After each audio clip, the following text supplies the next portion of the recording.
You Venkateswararao, IFTU రాష్ట్ర సహాయ కార్యదర్శి.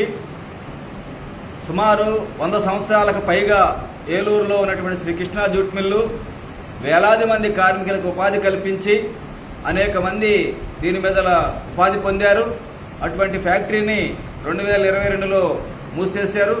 అదేవిధంగా సుమారు 25 సంవత్సరాల పాటు వేలాది మందికి ఉపాధి కల్పించిన కృష్ణా హెస్సియన్స్ కొత్తూరు జూట్ మిల్లును కూడా 2024లో మూసేశారు. దీని కారణంగా సుమారు 5,000 మంది కార్మికులు ఉపాధి కోల్పోయి ఏలూరులో రోడ్డున పడ్డారు. ఏలూరులో మరొక ఫ్యాక్టరీ ఏది లేకపోవటం వల్ల కార్మికులు సరైన ఉపాధి లేక తీవ్ర ఇబ్బందులు పడుతూ ఉన్నారు. ఇట్లా శాశ్వతంగా ఫ్యాక్టరీలు మూసేసినప్పుడు ఈఎస్ఐ ద్వారా కొంతకాలం నిరుద్యోగ భృతి ఇవ్వాలనేటువంటి చట్ట నిబంధన ప్రకారం ఇవ్వాలని ఏలూరు కొత్తూరు కార్మికుల తరఫున ఈఎస్ఐ డిపార్ట్మెంట్కి దరఖాస్తు చేసుకున్నాం. ఆ దరఖాస్తు ప్రకారం ఇప్పటికీ కొత్తూరు జూట్ కార్మికులకు సుమారు 250 మందికి నిరుద్యోగ భృతి మంజూరు చేశారు. ఇంకా మిగతా వారికి పెండింగ్లో ఉంది. ఏలూరు జూట్ కార్మికులకి ఇంతవరకు ప్రారంభం కాలేదు. దీని మీద ఇప్పటికే మేము 2 సార్లు విజయవాడ రీజనల్ డైరెక్టర్ గారిని కలిసి విజ్ఞప్తి చేశాం. ఏలూరు ఎమ్మెల్యే గారిని కలిసాం. ఏలూరు ఎమ్మెల్యే ద్వారా ఏలూరు ఎంపీ గారిని కూడా కలిసి విజ్ఞప్తి చేశాం. ఎంపీ గారు కూడా ఈ విషయంలో ఢిల్లీలో ఉన్నటువంటి సంబంధిత అధికారులతో మంత్రివర్యులతో కూడా మాట్లాడారు. ఇటీవలనే పార్లమెంట్లో కూడా ఈ విషయాన్ని ప్రస్తావించి నిరుద్యోగ భృతి త్వరగా వచ్చే విధంగా చేయాలని చెప్పి కోరారు. అయినప్పటికీ ఇంతవరకు నిరుద్యోగ భృతి ఏలూరు మిల్లు కార్మికులకు ప్రారంభం కాలేదు.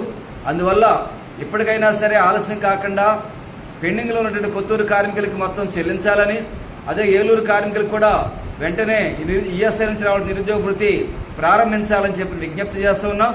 ఈ విషయాల గురించే ఈ నెల 24వ తారీఖున విజయవాడ వెళ్ళి రీజనల్ డైరెక్టర్ గారిని కలవాలని ఇప్పుడే జరిగిన కమిటీ సమావేశం నిర్ణయించింది.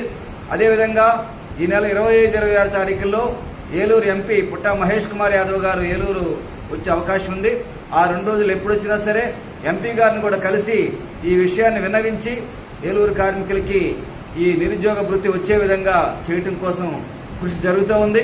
ఈ కార్యక్రమాల్లో అంటే ఈ నెల 24వ తారీఖున విజయవాడ రీజనల్ డైరెక్టర్ గారిని కలవటానికి వెళ్ళే కార్యక్రమం కానీ, 25, 26 తారీఖుల్లో ఎంపీ గారిని కలవటం కానీ, ఏలూరు కొత్తూరు జూట్ కార్మికులు అధిక సంఖ్యలో పాల్గొని ఈ కార్యక్రమాన్ని జయప్రదం చేయాల్సింది కోరుతున్నాం. మనందరం కదలాలి. కార్మికులందరం భవిష్యత్తులో అందరూ ఒకటిగా మనందరం కలిసికట్టుగా ఉండి సంబంధిత అధికారులని మంత్రులందరినీ కలవటం ద్వారానే ఈ సమస్య పరిష్కారం అవుద్ది. కాబట్టి కార్మికులందరూ కూడా తప్పనిసరిగా ఈ కార్యక్రమంలో పాల్గొనవలసిందిగా విజ్ఞప్తి చేస్తున్నాం.